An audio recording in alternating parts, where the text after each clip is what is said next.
It starts with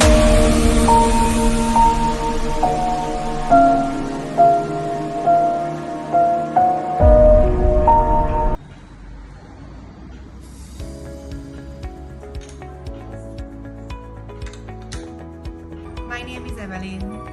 I'm from Hungary and I'm working in London in a bicycle shop. I am sci-tech qualified mechanic. As a woman, I'm very proud to work in a male dominant industry. Many women is going to follow me after this video. I'm really grateful and thankful for the company to being here and teaching me as many things and anything as they're teaching. Women can do anything.